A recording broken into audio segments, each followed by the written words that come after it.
ಎಲ್ರಿಗೂ ನಮಸ್ಕಾರ. ನೀವು ನೋಡ್ತಾ ಇದ್ದೀರಾ ಟಿವಿ ವಿಕ್ರಮ. ನಾನು ಮುಮ್ತಾಜ್ ಅಬ್ದುಲ್ ನೆಲ್ಲೆಡ್ಕ. ವೀಕ್ಷಕರೇ, ನಿಜವಾಗ್ಲೂ ಮೋದಿಜಿ ವೋಟ್ ಚೋರಿಯನ್ನ ಮಾಡಿದ್ರ ಪಶ್ಚಿಮ ಬಂಗಾಳದಲ್ಲಿ? ಎಲೆಕ್ಷನ್ ಕಮಿಷನ್ ಹಾಗಾದ್ರೆ ಹೀಗೆ ಯಾಕೆ ಮಾಡ್ತು? ಒಂದೇ ದಿನದಲ್ಲಿ ಒಂದೇ ವ್ಯಕ್ತಿಯಿಂದ ಎರಡೆರಡು ಟ್ವೀಟು. ಸತ್ಯದ ಅನಾವರಣ ಹಾಗಾದ್ರೆ ಹೇಗಾಯ್ತು? ಮತ್ತೊಂದು ಕಡೆ ಮಮತಾ ಬ್ಯಾನರ್ಜಿ ಸೋತ್ರು ಕೂಡ ರಾಜೀನಾಮೆಯನ್ನು ಕೊಡಲ್ಲ ಅಂತ ಹೇಳೋದ್ರಲ್ಲಿ ಅರ್ಥ ಇದೆಯಾ? ರಾಜಕೀಯ ಡಬಲ್ ಗೇಮ್ ನಡೆದಿದ್ದು ಎಲ್ಲಿ, ನಡೆದಿದ್ದು ಹೇಗೆ, ಎಲ್ಲವನ್ನ ಅಂಕಿ ಅಂಶದ ಸಮೇತವಾಗಿ ನಿಮ್ಮ ಮುಂದೆ ಇಡ್ತಾ ಹೋಗ್ತೀನಿ. ದಯವಿಟ್ಟು ಮಿಸ್ ಮಾಡದೆ ಕೊನೆ ತನಕ ನೋಡಿ. ವೀಕ್ಷಕರೊಂದು ಆಶ್ಚರ್ಯಕರ ಬೆಳವಣಿಗೆ ನಡೆದು ಬಿಟ್ಟಿದೆ. ರಾಹುಲ್ ಇಟಲಿ ಹೇಳ್ತಾ ಇದ್ದ ಹಾಗೆ ಯಾಕೋ ಅವರ ಮೊಬೈಲ್ ಅನ್ನ ಯಾರಾದ್ರೂ ಹ್ಯಾಕ್ ಮಾಡ್ತಾ ಇದ್ದಾರಾ, ಕಂಟ್ರೋಲ್ ಮಾಡ್ತಾ ಇದ್ದಾರಾ ಅಂತ ಡೌಟು ನನಗೆ. ಯಾಕೆ ಅಂತ ಕೇಳಿ. ಪಂಚರಾಜ್ಯ ಚುನಾವಣೆಯ ಫಲಿತಾಂಶದ ದಿನ ರಾಹುಲ್ ಇಟಲಿ ಫೋನಿಂದ ಒಂದೇ ದಿನದಲ್ಲಿ ಎರಡೆರಡು ಟ್ವೀಟ್ಗಳು ಪೋಸ್ಟ್ ಆಗತ್ತೆ. ಟ್ವೀಟ್ ಮಾಡ್ಲಿ ನಿಮಗೇನು ಅಂತ ಕೇಳಬಹುದು ನೀವು. ಅದಲ್ಲ ವಿಚಾರ. ಆ ಎರಡು ಟ್ವೀಟ್ ಓದ್ತೀನಿ, ಅಲ್ಲಿಗೆ ಇಡೀ ಕಥೆ ನಿಮಗೆ ಅರ್ಥ ಆಗಿಬಿಡುತ್ತೆ. ಮೊದಲ ಟ್ವೀಟ್ ಕೇರಳಕ್ಕೆ ಸಂಬಂಧಪಟ್ಟಿರುವಂಥದ್ದು. ಕೇರಳ ಗೆದ್ದಿದ್ದಾರೆ, ಧನ್ಯವಾದವನ್ನ ತಿಳಿಸದೇ ಇದ್ರೆ ಹೇಗೆ ಅಲ್ವಾ? ಕರೆಕ್ಟು, ಧನ್ಯವಾದವನ್ನು ತಿಳಿಸ್ತಾರೆ. Thank you to my brothers and sisters in Keralam for a truly decisive mandate. ಅದಾದ ನಂತರ ಇನ್ನೂ ಒಂದಷ್ಟು ಬರ್ಕೊಂಡಿದ್ದಾರೆ, ಇರಲಿ. ಇದಾಗಿ ಒಂದಷ್ಟು ಗಂಟೆಗಳ ನಂತರ ರಾಹುಲ್ ಅಕೌಂಟಿಂದ ಎರಡನೇ ಟ್ವೀಟ್ ಪಶ್ಚಿಮ ಬಂಗಾಳ, ಅದೇ ರೀತಿ ಅಸ್ಸಾಂ ಬಗ್ಗೆ ಬರುತ್ತೆ. ಏನು? Assam and Bengal are clear cases of the election being stolen by the BJP with the support of Election Commission. We agree with Mamata ji. More than 100 seats were stolen in Bengal. We have seen this playbook before. Madhya Pradesh, Haryana, Maharashtra, Lok Sabha 2024, etc. etc. ಇರಲಿ. ಮೊದಲ tweet ಅಲ್ಲಿ ನೋಡಿದ್ರೆ ಕೇರಳದ ಗೆಲುವಿಗೆ ಧನ್ಯವಾದಗಳನ್ನು ತಿಳಿಸ್ತೀರಿ. ಕೇರಳದ ವಿಚಾರದಲ್ಲಿ ನಾರ್ಮಲ್ ಆಗೇ ಇದ್ದಂತಹ, ತಾವು ಕ್ರೆಡಿಟ್ ಕೊಟ್ಟಂತಹ ಅದೇ ಚುನಾವಣಾ ಆಯೋಗ ಸಂಜೆ ಆಗೋ ಹೊತ್ತಿಗೆ ಎರಡನೇ ಟ್ವೀಟ್ ಅಲ್ಲಿ ನೋಡುವಾಗ ಬಿಜೆಪಿ ಏಜೆಂಟ್ ಆಗಿ ಬದಲಾಗಿದ್ದು ಹೇಗೆ? ಹೇಗೆ? ಎಲೆಕ್ಷನ್ ಕಮಿಷನ್ ಕೇರಳದ ವಿಚಾರಕ್ಕೆ ಬಂದಾಗ ನ್ಯಾಯ, ಅಸ್ಸಾಂ ಪಶ್ಚಿಮ ಬಂಗಾಳದ ವಿಚಾರಕ್ಕೆ ಬಂದಾಗ ಅನ್ಯಾಯ ಅಂತ ಆಗಿದ್ದು ಹೇಗೆ? ಆಮೇಲೆ ಇಲ್ಲಿ ಇನ್ನೊಂದು ಇಂಟ್ರೆಸ್ಟಿಂಗ್ ವಿಚಾರ ಏನಪ್ಪಾ ಅಂತಂದ್ರೆ, ಈ ಎರಡೂ ರಾಜ್ಯಗಳಲ್ಲಿ, ಯಾವುದು ಕೇರಳ ಮತ್ತೆ ಪಶ್ಚಿಮ ಬಂಗಾಳ, ಎರಡು ಕಡೆ ಒಂದೇ ರೀತಿಯಾದಂತಹ ಪ್ರಕ್ರಿಯೆ ನಡೆದಿರುವಂಥದ್ದು. ಮತದಾರರ ಪಟ್ಟಿಯಿಂದ ಒಂದೇ ರೀತಿಯಾದಂತಹ ತಿದ್ದುಪಡಿ ಆಗಿರುವಂಥದ್ದು. ಎಲೆಕ್ಷನ್ ಕಮಿಷನ್ನ SIR ಪಶ್ಚಿಮ ಬಂಗಾಳದಿಂದ ಕೇರಳಕ್ಕೆ ಬರುವಾಗ ಏನು ಚೇಂಜ್ ಆಗಿಬಿಡ್ತಾ? ಇಲ್ವಲ್ಲ, ಒಂದೇ ತರ ಇತ್ತು ತಾನೆ. ಹಾಗಾದ್ರೆ ರಾಹುಲ್ ಹೇಳಬೇಕು, ಕೇರಳದಲ್ಲಿ ಸರಿ ಆಗಿದ್ದಂತಹ ಫಲಿತಾಂಶ, ಕೇರಳದಲ್ಲಿ ನಿಮ್ಮ ಪ್ರಕಾರ ಸರಿಯಾಗಿದ್ದಂತಹ ಎಲೆಕ್ಷನ್ ಕಮಿಷನ್ ಪಶ್ಚಿಮ ಬಂಗಾಳಕ್ಕೆ ಬಂದಾಗ, ಅಸ್ಸಾಮಿಗೆ ಬಂದಾಗ ಬಿಜೆಪಿ ಏಜೆಂಟ್ ಆಗಿದ್ದು ಹೇಗೆ? ಯಾವ ಮ್ಯಾಜಿಕ್ ಇದು? ವೀಕ್ಷಕರಲ್ಲಿ ಒಂದು ಪ್ರಶ್ನೆಯನ್ನ ಕೇಳಬೇಕಾಗತ್ತೆ. ರಾಹುಲ್ ಇಟಲಿ ಯಾಕೆ ತಮ್ಮ ಮತದಾರರನ್ನ, ತಮ್ಮದೇ ಪಕ್ಷದ ಕಾರ್ಯಕರ್ತರನ್ನ ಈ ರೀತಿ ಗೊಂದಲಕ್ಕೆ ತಳ್ತಾ ಇದ್ದಾರೆ? ಬಂಗಾಳ ಚುನಾವಣಾ ಪ್ರಚಾರದ ಸಮಯದಲ್ಲಿ ರಾಹುಲ್ ಇಟಲಿ ನಿರಂತರವಾಗಿ ಮಮತಾ ಬ್ಯಾನರ್ಜಿ ಆಗಿರಬಹುದು, TMC ಆಗಿರಬಹುದು, ಇವರುಗಳ ಮೇಲೆ ದಾಳಿ ಮಾಡಿದ್ದೇ ಮಾಡಿದ್ದು. ಆದ್ರೆ ಈಗ ಫಲಿತಾಂಶ ಬಂದ ನಂತರ ಅಚಾನಕ್ಕಾಗಿ ನಿಮಗೆ ಪ್ರಜಾಪ್ರಭುತ್ವ ಅಪಾಯಕ್ಕೆ ಹೋಗ್ಬಿಡ್ತಾ? ಹೆಂಗೆ? ಒಂದೇ ಚುನಾವಣಾ ವ್ಯವಸ್ಥೆ, ಒಂದೇ ಚುನಾವಣಾ ಆಯೋಗ, ಆದ್ರೆ ಇವರುಗಳ ನಾಟಕ ಮಾತ್ರ ಒಂದೊಂದು ಕಡೆ ಒಂದೊಂದು.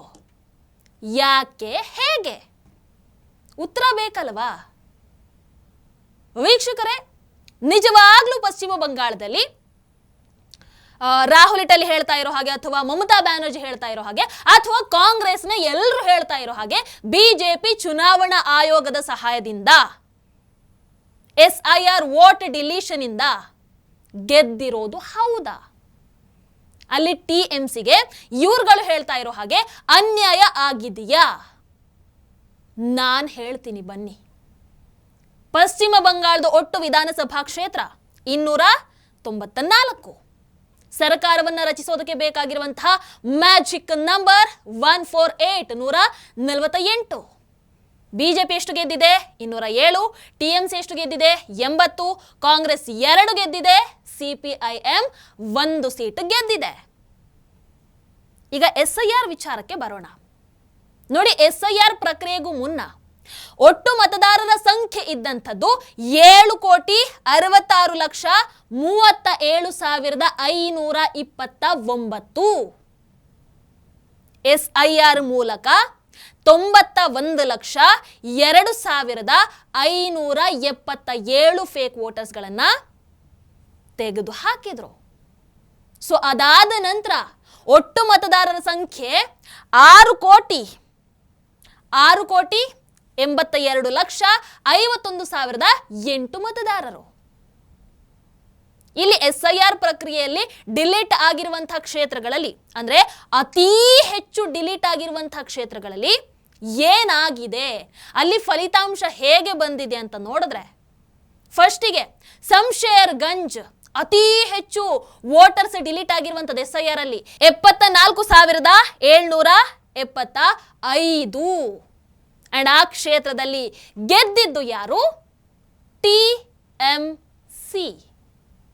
ನೆಕ್ಸ್ಟ್ ಸೆಕೆಂಡ್ ಹೈಯೆಸ್ಟ್ ಡಿಲೀಟ್ ಆಗಿರುವಂತಹ ಕ್ಷೇತ್ರ ಲಲ್ಗೋಲಾ 55,420. ಎಷ್ಟು? 55,420 ಮಂದಿಯನ್ನ ಮತದಾರರ ಪಟ್ಟಿಯಿಂದ ಕೈ ಬಿಡಲಾಯಿತು. ಅಲ್ಲಿ ಗೆದ್ದಿದ್ದು ಯಾರು? Once again TMC. ಭಾಗವಾಂಗೋಲಾ 47,493 ಮಂದಿಯನ್ನ ಅಲ್ಲಿ ಮತದಾರರ ಪಟ್ಟಿಯಿಂದ ಕೈ ಬಿಡಲಾಗಿತ್ತು. ಗೆದ್ದಿದ್ದು ಯಾರು? TMC. ರಘುನಾಥ್ ಗಂಜ್ 46,100 ಮಂದಿಯನ್ನ ವೋಟರ್ ಲಿಸ್ಟ್ ಇಂದ ತೆಗೆದು ಹಾಕಿದ್ರು. ಅಲ್ಲಿ ಗೆದ್ದಿದ್ದು ಯಾರು? Once again TMC. ಇನ್ನೊಂದಷ್ಟು ಹೇಳಬಹುದು. ಮೇಟಿಯಾ ಬುರುಜ್ 39,579 ಮತಗಳ ಡಿಲೀಟ್ ಆಗಿದೆ. ವೋಟರ್ಸ್ ಅನ್ನ ತೆಗೆದು ಹಾಕಿದ್ರು. ಗೆದ್ದಿದ್ದು ಯಾರಲ್ಲಿ? TMC. ಫರಕ್ಕ 38,222 ಮಂದಿಯನ್ನ ವೋಟರ್ ಲಿಸ್ಟ್ ಇಂದ ತೆಗೆದು ಹಾಕಿದ್ರು. ಗೆದ್ದಿದ್ದು ಯಾರು? ಕಾಂಗ್ರೆಸ್. ಇಂತಹ ಎಷ್ಟು ಉದಾಹರಣೆ ಬೇಕು ನಿಮಗಳಿಗೆ? 20 ಕ್ಷೇತ್ರಗಳ ದೊಡ್ಡ ಲಿಸ್ಟ್ ಇದೆ. ಅಂದ್ರೆ ಹೈಯೆಸ್ಟ್ ವೋಟರ್ಸ್ಗಳು ಡಿಲೀಟ್ ಆಗಿರುವಂತಹ ಕ್ಷೇತ್ರ 20 ಕ್ಷೇತ್ರದ ಲಿಸ್ಟ್ ಇದೆ. ಅಂಡ್ ಆ 20 ಕ್ಷೇತ್ರಗಳಲ್ಲಿ 13 ಕ್ಷೇತ್ರಗಳನ್ನ TMC ಗೆದ್ದಿದೆ. ಬಿಜೆಪಿ ಗೆದ್ದಿರೋದು ಎಷ್ಟು ಕ್ಷೇತ್ರಗಳಲ್ಲಿ ಗೊತ್ತಾ? 6 ಕ್ಷೇತ್ರಗಳಲ್ಲಿ. ಅಂಡ್ 1 ಕ್ಷೇತ್ರದಲ್ಲಿ ಕಾಂಗ್ರೆಸ್ ಸಮೇತ ಗೆದ್ದಿದೆ. TMC ಗೆದ್ದಿರುವಂತಹ 13 ಕ್ಷೇತ್ರಗಳ ಪೈಕಿ 2 ಕ್ಷೇತ್ರಗಳಲ್ಲಿ ಅಲ್ಲಿ TMC ಫೈಟ್ ಇದ್ದಂಥದ್ದು ಬಿಜೆಪಿ ಜೊತೆಗೆ ಅಲ್ಲ, ಕಾಂಗ್ರೆಸ್ ಜೊತೆಗೆ. ಆಮೇಲೆ ಇನ್ನೂ ಒಂದು ಅಂಕಿಅಂಶವನ್ನು ಕೊಡ್ತೀವಿ. 5,000ಕ್ಕಿಂತ ಕಮ್ಮಿ ಮತಗಳ ಡಿಲೀಟ್ ಆಗಿರುವಂತಹ ಕ್ಷೇತ್ರಗಳ ಪೈಕಿ 13 ಕಡೆ ಬಿಜೆಪಿ ಗೆದ್ದಿದೆ. ಇನ್ನು 5ರಿಂದ 15,000 ಮತಗಳ ಡಿಲೀಟ್ ಆಗಿರುವಂತಹ ಒಟ್ಟು 62 ವಿಧಾನಸಭಾ ಕ್ಷೇತ್ರಗಳ ಪೈಕಿ 50 ಕಡೆ ಬಿಜೆಪಿ ಗೆದ್ದಿದೆ, 12 ಕಡೆ TMC ಗೆದ್ದಿದೆ. 15ರಿಂದ 25,000 ಮತಗಳು ಡಿಲೀಟ್ ಆಗಿರುವಂತಹ ಕ್ಷೇತ್ರಗಳ ಪೈಕಿ 47 ಕಡೆ ಬಿಜೆಪಿ ಗೆದ್ದಿದೆ, 19 ಕಡೆ TMC ಗೆದ್ದಿದೆ. 25,000ಕ್ಕೂ ಹೆಚ್ಚು ಮತಗಳು ಡಿಲೀಟ್ ಆಗಿರುವಂತಹ ಕ್ಷೇತ್ರಗಳ ಪೈಕಿ 95 ಕಡೆ ಬಿಜೆಪಿ ಗೆದ್ದಿದೆ, 51 ಕಡೆ TMC ಗೆದ್ದಿದೆ, 1 ಕಡೆ ಕಾಂಗ್ರೆಸ್ ಗೆದ್ದಿದೆ. ಇದರಿಂದ ಮಂಡೆ ಇರೋರಿಗೆ ಅರ್ಥ ಆಗಬೇಕು, SIR ಪ್ರಕ್ರಿಯೆಯಲ್ಲಿ ಯಾವೆಲ್ಲ ಕ್ಷೇತ್ರದಲ್ಲಿ ಜಾಸ್ತಿ ಮತದಾರರ ಡಿಲೀಷನ್ ಆಗಿದೆಯೋ ಅಲ್ಲೆಲ್ಲವೂ ಕೂಡ TMCಗೆ ಲಾಭ ಆಗಿರುವಂಥದ್ದು. ಎಷ್ಟು ಜಾಸ್ತಿ ವೋಟರ್ಸ್ಗಳ ಡಿಲೀಷನ್ ಆಗಿದೆಯೋ ಅಷ್ಟು ಜಾಸ್ತಿಯಲ್ಲಿ TMC ಲಾಭವನ್ನು ಪಡ್ಕೊಂಡಿದೆ, ಬಿಜೆಪಿ ಅಲ್ಲ. ಈಗ ಏನ್ ಹೇಳ್ತೀರಾ? ಮಹಾನ್ ಬುದ್ಧಿಜೀವಿಗಳು ರಿಸಲ್ಟ್ ಬಂದಾಗಿಂದ SIR ಜ್ಞಾನೇಶ್ ಅವರು ಏನು SIR ಇಂದ ಬಿಜೆಪಿ ಗೆದ್ದಿದ್ದ? ಎಲೆಕ್ಷನ್ ಕಮಿಷನ್ ಇಂದಾಗಿ ಬಿಜೆಪಿ ಗೆದ್ದಿದ್ದ? ಜ್ಞಾನೇಶ್ ಕುಮಾರ್ ಏನ್ ಇಂಪ್ಯಾಕ್ಟ್ ಪ್ಲೇಯರ್? ಅದರಲ್ಲಿ ಏನ್ ನಾಚಿಕೆ ಆಗಲ್ವಾ ನಿಮ್ಮಗಳಿಗೆ? ಇಷ್ಟು ಓಪನ್ ಆಗಿ ಸುಳ್ಳು ಹೇಳ್ಕೊಂಡು ನಿಮ್ಮ ಸೋಲನ್ನ ಸಮರ್ಥನೆ ಮಾಡ್ಕೊಳ್ಳೋದಕ್ಕೆ. ಬಿಜೆಪಿ ಸೋತಲ್ಲಿ ಎಲ್ಲೂ ಕೂಡ ಇಲ್ಲಿವರೆಗೆ ಅಯ್ಯೋ ಅವರಿಂದಾನೇ ಸೋತ್ವಿ, ಬಿಜೆಪಿಯಿಂದಾನೇ ಸೋತ್ವಿ, ಎಲೆಕ್ಷನ್ ಕಮಿಷನ್ ಇಂದಾನೇ ಸೋತ್ವಿ, ಇಲ್ಲ ಅಂತಂದ್ರೆ ಗೆದ್ದು ಬಿಡ್ತಿದ್ವಪ್ಪ, ಇದು ಅವರ ಕೃಪೆಯಿಂದ ಇವ್ರು ಗೆದ್ದಿರೋದು, ಇವರ ಕೃಪೆಯಿಂದ ಅವ್ರು ಗೆದ್ದಿರೋದು ಅಂತ ಯಾವತ್ತು ನಾಟಕ ಮಾಡ್ಕೊಂಡು ಕೂರ್ಲಿಲ್ಲ. ಅದಕ್ಕೆ ಅಲ್ವಾ ಇವತ್ತು ಪಶ್ಚಿಮ ಬಂಗಾಳದಲ್ಲಿ ಬಿಜೆಪಿ 0 ಇಂದ 206 ಸೀಟಿಗೆ ಬಂದು ನಿಂತಿರುವಂಥದ್ದು. ಬಿಜೆಪಿ ತನ್ನ ತಪ್ಪನ್ನ ತಿದ್ಕೊಂಡು ನೆಕ್ಸ್ಟ್ ಟೈಮ್ ಏನ್ ಮಾಡಬಹುದು, ನಾವು ಹೇಗೆ ಗೆಲ್ಲಬಹುದು ಅಂತ ನೋಡ್ತಾರೆ. ನೀವುಗಳು ಹಾಗಲ್ಲ. ಸೋತ್ರ, ಅಯ್ಯೋ ನಮ್ಮ ಸೋಲಿಗೆ ಬಿಜೆಪಿನೇ ಕಾರಣಪ್ಪ, ಅಯ್ಯೋ ನಮ್ಮ ಸೋಲಿಗೆ ಎಲೆಕ್ಷನ್ ಕಮಿಷನೇ ಕಾರಣಪ್ಪ. ನೀವು ಗೆದ್ದಲ್ಲಿ ಎಲ್ಲ ಪರ್ಫೆಕ್ಟ್ ಇರುತ್ತೆ, ಎಲೆಕ್ಷನ್ ಕಮಿಷನ್ ಪರ್ಫೆಕ್ಟ್ ಇರುತ್ತೆ, EVM ಕರೆಕ್ಟ್ ಆಗಿರುತ್ತೆ, ಅಲ್ಲಿ ಯಾರು ಇಂಪ್ಯಾಕ್ಟ್ ಪ್ಲೇಯರ್ ಆಗಿರಲ್ಲ. ನೀವು ಎಲ್ಲಿ ಸೋಲ್ತಿರೋ ಅಲ್ಲಿ ಬಿಜೆಪಿ ಕೈವಾಡ ಇರುತ್ತೆ, ಆಮೇಲೆ ಅಲ್ಲಿ ಎಲೆಕ್ಷನ್ ಕಮಿಷನ್ ಕೈವಾಡ ಇರುತ್ತೆ, ಅಲ್ಲಿ EVM ಸರಿ ಇರಲ್ಲ, ಯಾವುದು ಸರಿ ಇರಲ್ಲ. ಎಂತಹ ಅಸಹ್ಯ ಇದು. ನಿಮ್ಮ ಒಂದೊಂದು ಸಮರ್ಥನೆಯನ್ನ ಕೂಡ ಆ ದೇವರು ಮೆಚ್ಚಲ್ಲ ಬಿಡಿ, ದೇವರು ಮೆಚ್ಚಲ್ಲ. ವೀಕ್ಷಕರಿಗ ಸಾಲದಕ್ಕೆ ಮಮತಾ ಬ್ಯಾನರ್ಜಿ ಅವರದು ಹೊಸ ನಾಟಕ ಅಲ್ಲ, ಚುನಾವಣೆ ಘೋಷಣೆ ಆದಾಗಿಂದ ಅವರ ನಾಟಕ ಶುರುವಾಗಿತ್ತು. ಈಗ ಎಲೆಕ್ಷನ್ ರಿಸಲ್ಟ್ ಬಂದ ಮೇಲೆ ಅವ್ರದ್ದು ಆ ನಾಟಕ ಮುಗಿಲಿಲ್ಲ ನೋಡಿ. ಏನ್ ಹೇಳ್ತಾ ಇದ್ದಾರೆ, ಚುನಾವಣೆಯಲ್ಲಿ ನಾನು ಸೋತಿಲ್ಲ, ಯಾವುದೇ ಕಾರಣಕ್ಕೂ ನಾನು ರಾಜೀನಾಮೆಯನ್ನು ಕೊಡಲ್ಲ. ನಮ್ಮ ಪಕ್ಷ ಬಿಜೆಪಿ ವಿರುದ್ಧ ಮಾತ್ರ ಹೋರಾಟವನ್ನ ಮಾಡ್ತಾ ಇಲ್ಲ, ಇಡೀ ವ್ಯವಸ್ಥೆ ವಿರುದ್ಧ ಹೋರಾಟವನ್ನ ಮಾಡ್ತಾ ಇದೆ. ಚುನಾವಣಾ ಫಲಿತಾಂಶವನ್ನ ಕಾನೂನುಬದ್ಧ ಸೋಲು ಅಂತ ಒಪ್ಕೊಳ್ಳೋದಕ್ಕಾಗಲ್ಲ. ಬಿಜೆಪಿ 100 ಸ್ಥಾನಗಳನ್ನ ಕಳವು ಮಾಡಿಬಿಟ್ಟಿದೆ. ಇದು ಪ್ರಜಾಪ್ರಭುತ್ವದ ಕೊಲೆ. ಅದಕ್ಕೋಸ್ಕರ ಪಾಪ রাজিনামেನ ಕೊಡಲ್ಲ ಅಂತೆ. কেন কিসের জন্য আমরা তো হারিয়ে নিয়ে যাব? হারলে আমি যদি শপথ দিতে যেতাম তাহলে আমি এদিকে সেটা করতাম। এখন তো কোশ্চেন ডাজন্ট অ্যারাইজ। জোর করে দখল করে যদি কেউ মনে করে যে আমি কি রেজিগনেশন দিতে হবে, no, not that. Now also I want to say that we didn't lose the election. It is their forceful attempt to defeat us. Officially they may, through election commission, can defeat us. But morally I am telling you that we won the election. SIR ಅಲ್ಲಿ ಜಾಸ್ತಿ ಲಾಭ ಯಾರಿಗೆ ಆಗಿರೋದು madam ಅಂತ ಕೇಳಿದ್ರೆ TMCಗೆ. ಹೌದಲ್ವೋ?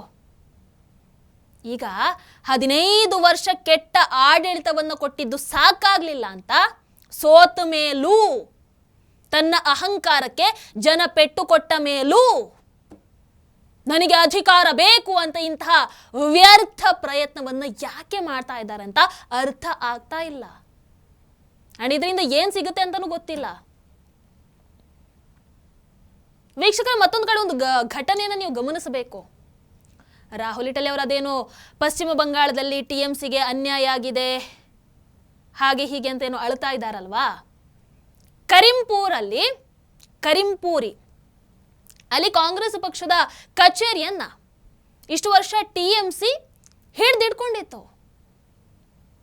TMC ಆಡಳಿತ ಕಾಂಗ್ರೆಸ್ ಕೈಯಲ್ಲಿ ಏನು ಮಾಡೋಕ್ಕಾಗಲಿಲ್ಲ ಅವಾಗ. ಆದರೆ ಈಗ ಪಶ್ಚಿಮ ಬಂಗಾಳದಲ್ಲಿ ಬಿಜೆಪಿ ಗೆಲ್ತಾ ಇದ್ದ ಹಾಗೆ ಕಾಂಗ್ರೆಸ್ ಕಾರ್ಯಕರ್ತರು ಆ ಕಚೇರಿಯ ಲಾಕ್ ಅನ್ನ ಒಡೆದು ಮತ್ತೆ ತಮ್ಮ ಕಚೇರಿಯನ್ನ ಪಡ್ಕೊಂಡಿದ್ದಾರೆ. ಪಕ್ಷದ ಚಿಹ್ನೆಯನ್ನ ಮತ್ತೆ ರೀಪೇಂಟ್ ಮಾಡ್ತಾ ಇದ್ದಾರೆ. ಹಾಗಾದ್ರೆ ಒಂದು ಬಾರಿ ಕಲ್ಪನೆ ಮಾಡಿ ನೋಡಿ, ಮಮತಾ ಬ್ಯಾನರ್ಜಿ ಆಡಳಿತದ ಅಡಿಯಲ್ಲಿ ಕಾನೂನು ಸುವ್ಯವಸ್ಥೆ ಎಷ್ಟು ಹದಗೆಟ್ಟಿತ್ತು.